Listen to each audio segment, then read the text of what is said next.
சீமானின் மானத்தை வாங்க மீண்டும் தமிழ்நாட்டிற்கு வருவதாக நடிகை விஜயலட்சுமி பரபரப்பு வீடியோ ஒன்றை வெளியிட்டுள்ளது நாம் தமிழர் கட்சியினர் மத்தியில் மீண்டும் சலசலப்பை ஏற்படுத்தியுள்ளது.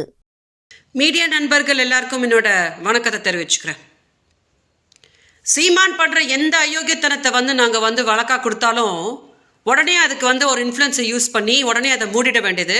அப்புறம் வெளியில நின்றுட்டு ரொம்ப இவன் உத்தம மாதிரி மீடியா கிட்ட இன்டர்வியூ கொடுக்க வேண்டியது. இப்போ என்ஐஏக்கு என்ன பெரிய எக்ஸ்பிளனேஷனா? என் மீனவ மக்களில் செத்தாங்க, இவன் செத்தான்.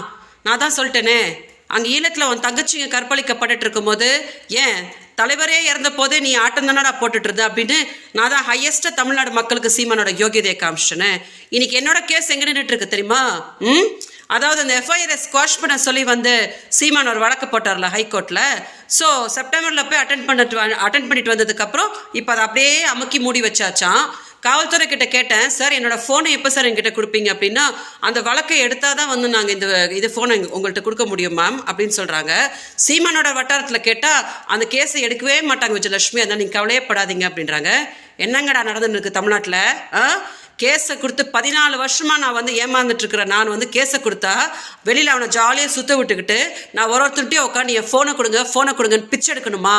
கிளம்பி வரப்போகிறேன். ஓகே, நான் கிளம்பி இந்த வாட்டி எங்கள் அக்காவையும் கூட்டிகிட்டு மீடியா முன்னாடி திரும்பி உட்காந்து இந்த வாட்டி காவல்துறை கோர்ட்டு எதுவும் கிடையாதுடா, ஃபுல்லாக மீடியாவுக்கு உட்கார வச்சு மார்ச்ல சீமான் மதுரை செல்வம்ன்ற கூட்டிகிட்டு என்னென்னலாம் பண்ணான், அவன் என்னெல்லாம் பேசினா, பொண்டாட்டின்னு இவங்க என்னெல்லாம் என்கிட்ட ஆட்டம் போட்டு என் தலையை குழப்பினாங்க, என்கிட்ட என்னெல்லாம் ஏமாத்தினாங்கன்றது மொத்தம் தமிழ்நாடு மீடியாவுக்கு மட்டும் நான் ஃபுல்லாக விளக்கி நான் என்னன்னு திரும்பியும் சீமானோட மானத்தை வாங்குறேன்னு அதுக்கப்புறம் நான் பார்க்குறேன். நான் அன்றைக்கி தான் சொன்னேன், உன்னைய மாநில அரசு நல்லா காப்பாற்றிட்டு இருக்கு, காவல்துறை உனக்கு தடை கொடுத்துட்ருக்குறாங்க, அதான் உனக்கு தமிழச்சி தங்கப்பாண்டியன் தான் உனக்கு வீடியோ எடுத்து கொடுத்தாலாமே. ஸோ இந்த மாதிரி அவங்கெல்லாம் உன்னை காப்பாற்றிட்டு இருப்பாங்க. ஆனால் நான் வரேன் என்ன எங்கள் அக்காவை திரும்பி கூட்டிகிட்டு இந்த வாட்டி கம்ப்ளைண்ட் கொடுக்கறது கோர்ட்டுக்கு போகிறதெல்லாம் கிடையாது. சீமான் கம்ப்ளீட் டீட்டெயில்ஸ் என்னென்ன பண்ணா மார்ச்ல அப்படின்னு சொல்லி திரும்பி தமிழ்நாடு மீடியாவுக்கு காட்டி எனக்கு நீங்கள் ஒரு நியாயம், மீடியா சொல்லுங்க எனக்கு ஒரு நியாயம் அப்படின்னு சொல்லிட்டு மீண்டும் ஒரு மானத்தை நான் எடுக்கிறேன் என்ன சீமானது. அதுக்கப்புறம் தான் நீங்கள் அடங்குவீங்கன்னு கம்ப்ளைண்ட் கொடுத்த நான் பெங்களூரில் உட்காந்து பிச்சை எடுத்துட்டு இருக்கணுமாடா, என் ஃபோனை கொடுங்கன்னு சொல்லிட்டு அவங்க பெரிய ஃபிலிம் காட்டிட்டு உட்காந்துட்டு இருப்பானா?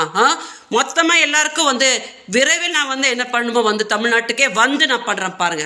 செய்திகளை உள்ளது உள்ளபடி தெரிந்து கொள்ள ரெஃப்ளெக்ட் நியூஸை சப்ஸ்கிரைப் பண்ணுங்க.